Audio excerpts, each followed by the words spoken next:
Thank you for tuning in to Mastering the Math of Business with Lauren Young.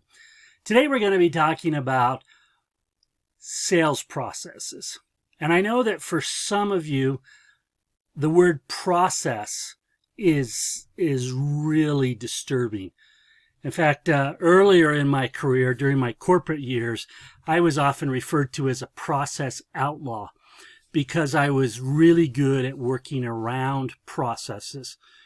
Keep in mind that early in my career, I worked for 2 Fortune 100 companies who had a lot of bureaucracy that got in the way of getting things done.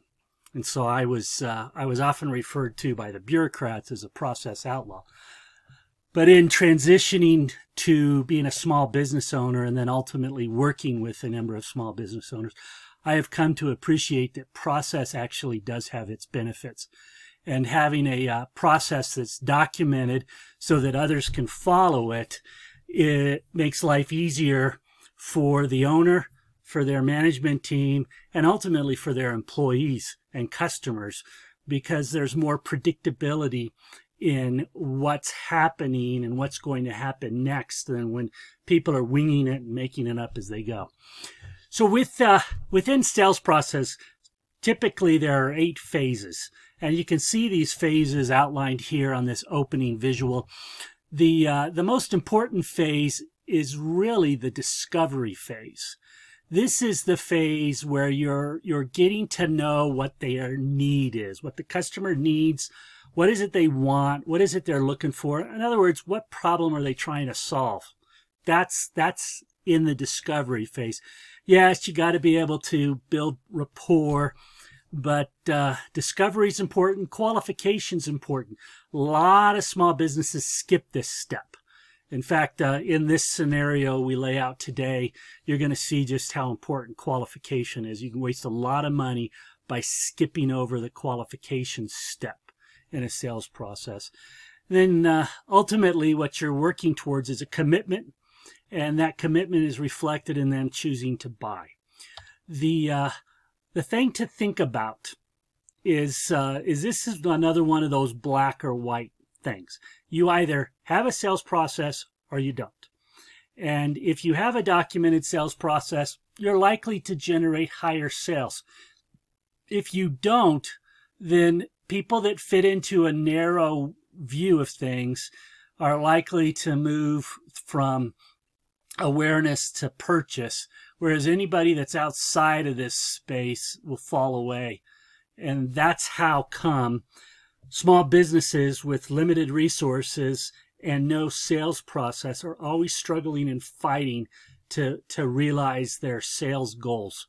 And most of them even don't have sales goals. They're just struggling to generate enough cash to get into the next month. So if you want to be successful, you've got to start with the sales process. Your sales process is this defined sequence of steps that you take a lead through. And as you bring them through, you'll know whether they're a suspect or a prospect. There's another great video in this set of Mastering the Math of Business that helps you recognize the difference between the two. But the part that I want you to hold on to is people with sales processes don't leave the decision of their prospect, whether they're going to buy or not buy, to chance. They have a way of taking them consistently through the consideration process, which I think is best reflected in the purchase decision funnel. Now let's appreciate one more visual.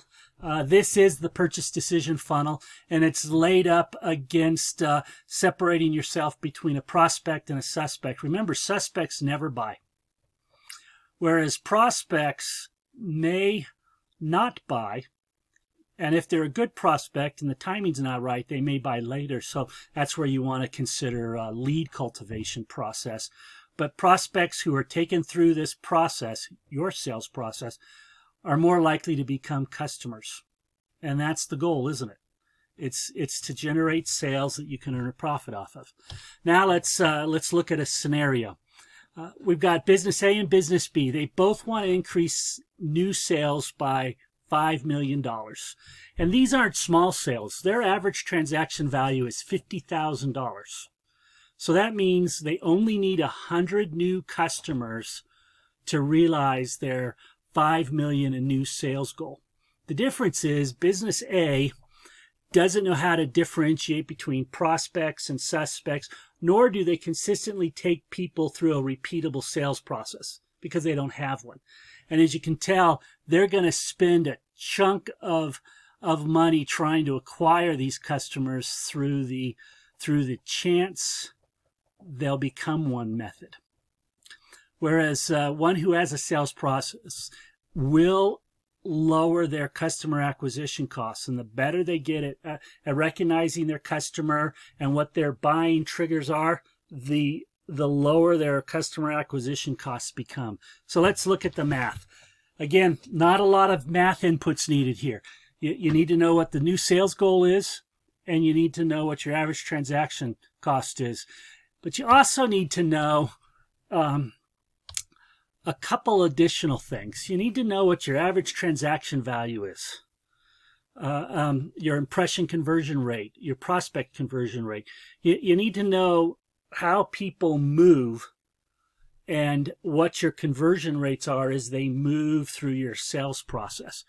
And you have to calculate this so that you know what your lead generation targets need to be. In other words, you've got to be able to convert these to numbers so that you can appreciate just how many impressions you need to convert to one prospect, and then down through the cycle. So it's actually easier to see in the next set of calculations. So here's what we know we need to do for business A to be able to get their 100 customers. They're going to have to get 2,000 impressions, just like business B, because we've held the impression conversion rate constant, and we've held the conversion to prospect rate constant. So they both only need the 2,000. But what starts to happen is because of a sales process that manages conversion rates and adjusts accordingly, business A would ultimately need to find 500 quote opportunities to get to their 100 new customers, whereas business B, with these conversion rates, would only need to find 200. So think about the difference in workload and the ability to focus on what matters. Now let's drop down and look at what it's costing them. So here's our total impressions to prospects, to interactions and quotes. These are the costs associated with them. And now look at the differential. Because you don't burn through so many prospects to get to a good quote, you're going to spend a fraction of your new sales to generate 100 new customers that will bring in 5 million in new sales. Whereas business A, because they're so inefficient through here, they're going to consume almost half of their new sales just in trying to convince somebody to buy from them.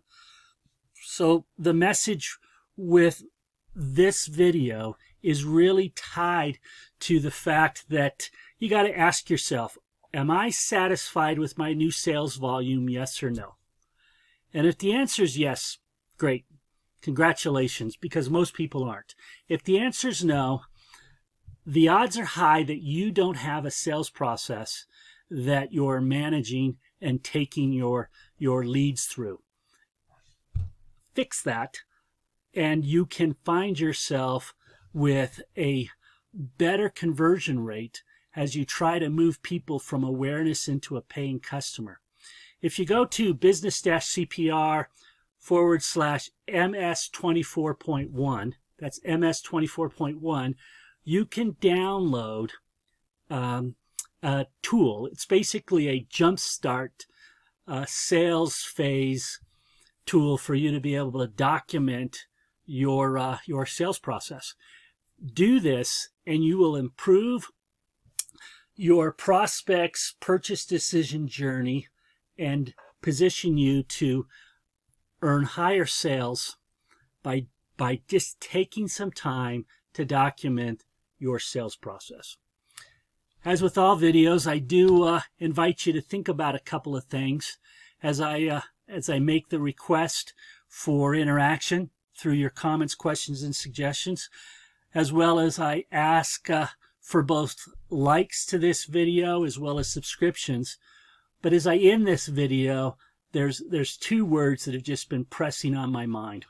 And what I want you to appreciate is that no matter which of these three most common sales growth strategies you choose, be it more new customers, customer maximization where you're trying to earn more money from existing customers, or winning back lost customers, no matter which of these three strategies you choose, it's all going to come down to conversion rate. Conversion rate is the difference between hitting your goals and missing them on a sales side. And what I have found over the years is the better the conversion rate, the lower the costs spent in acquiring customers and the higher the profits, as well as the better or superior retention rates. This is why a documented sales process matters. Thanks for tuning in. Look forward to joining you again soon on another Mastering the Math of Business with Lauren Young.